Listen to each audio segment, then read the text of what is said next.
তো আমি সকাল সকাল আমার চিচিঙ্গা খোলায় চলে আসলাম। তো এখানে একটু কাজ টাজ করতে হবে। তো এবং প্রচুর চিচিঙ্গা ধরতেছে, দেখতেই পাচ্ছেন। তো এগুলো নিয়ে তো ভাবলাম আপনাদের সাথে একটু শেয়ার করি, এই জন্য চলে আসলাম। ওইদিকে যাও, ওইদিকে একটু দেখো। তো দেখতেই পাচ্ছেন বন্ধুরা, অনেক সুন্দর চিচিঙ্গা ধরছে। তো আমরা এটাকে রেহা বলি আমাদের গ্রাম্য ভাষায়। আসলে গ্রামের যে সুন্দর পরিবেশ, এগুলো ভাষা আসলে কি বলবো, ভাষায় বলে বোঝানো যাবে না। আসার কারণ যেহেতু গ্রামে থাকি, আমাদের কাজ না করে থাকার কায়দা নাই, কাজ করতে হবে, যত কাজ তত সুফল। তো এই জন্যই আমি সকাল সকাল ঘিরে চলে আসছি আমার এই চিচিঙ্গা খেতে। তো দেখতেই পাচ্ছেন অনেকগুলো চিচিঙ্গা ধরছে, এবং এগুলো খেতে আমি খুবই পছন্দ করি, আমার খুবই ভালো লাগে। এই যে সবুজ টাটকা টাটকা সবুজ সবজি, এগুলো আসলে আপনারা যারা শহরে থাকেন বা যাদের অঞ্চলে এগুলো পাওয়া যায় না, কিনে খান, টাটকা খেতে পায় না, তাদের জন্য আমার কি বলবো, মানে আমি ইচ্ছে করে তাদের জন্য আমি বাড়ি পৌঁছে দিয়ে এসে যাই, কিন্তু সেগুলো আসলে অনেক অনেক দূরে সম্ভব হয় না। তারপরেও আপনাদের সাথে দেখাই, আমাদের এই জিনিসগুলো দেখে আমার খুব পছন্দ হয়, ভালো লাগে। তো বন্ধুরা সবাই আসবেন, সময় সুযোগ হলে ঘুরে যাবেন। তো এদিকে একটু দেখাও তো, আমার কাছে দাও।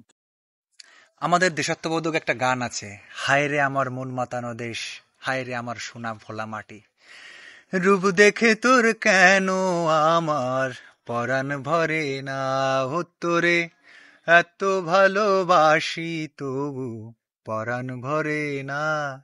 তো এইটা হচ্ছে আমাদের বাংলাদেশ, আমাদের সবুজ, আমাদের প্রকৃতি, মানে চারপাশের এত সৌন্দর্য, এত সবুজের আভা দেখে সত্যি গান চলে আসে। এই জন্যই হয়তোবা কবি লিখেছেন বা গীতিকাররা গেয়েছেন। মোটামুটি এই যে সবুজের আভা সব জায়গায় ছড়িয়ে পড়ুক, এটাই কামনা করি। সকাল সকাল গরুর ঘাস আনতে চলে আসছে, আমিও ঘিরে চলে আসলাম। বড় মাই দিল কি ডাল, বড় ডাল মনে হয় না, মুগ ডাল খোলায় আমরা দুই মাই ফুটি। আমার বড় মা মানে আমার বড় চাচি, কাল তো অনেকজনই বলছেন বড় মা মানে ঠাকুর মা কিনা বা দাদি কিনা, না, বড় মা হচ্ছে আমার বড় চাচার স্ত্রী, মানে আমার বড় মা।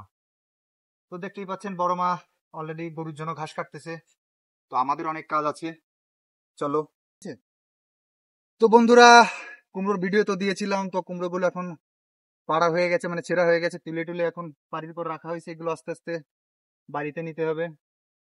তো বিষয় হচ্ছে কুমড়ো কেউ কেনে না, কিন্তু তারপরেও তো রাখা যাবে না। আর দেখি যদি কেউ নিয়ে থাকে, এই জন্য বাড়ি নিয়ে আমরা রাখবো, পরবর্তীতে এটা বাজারে বিক্রি করে দেবো। কারণ এরপরই আমাদের জীবন চলে, এরপরই আমাদের জীবন চলে, এগুলো বিক্রি করতে হয়, টাকা আনতে হয়, সে দিয়ে আবার আহ জীবন চালাতে হয়, খাওয়া দাওয়া সবকিছু, মানে পরিবারের যত সব খরচ সব এইসব সবজির ভিতর দিয়ে আসে। তো বন্ধুরা দেখতে থাকুন। আর বিকেলে সুন্দর একটা জায়গায় যাব আমি, আমাদের অন্য একটা জায়গায় সুন্দর একটা ব্লগ বানানোর জন্য, সেটা দেখার আমন্ত্রণ রইল।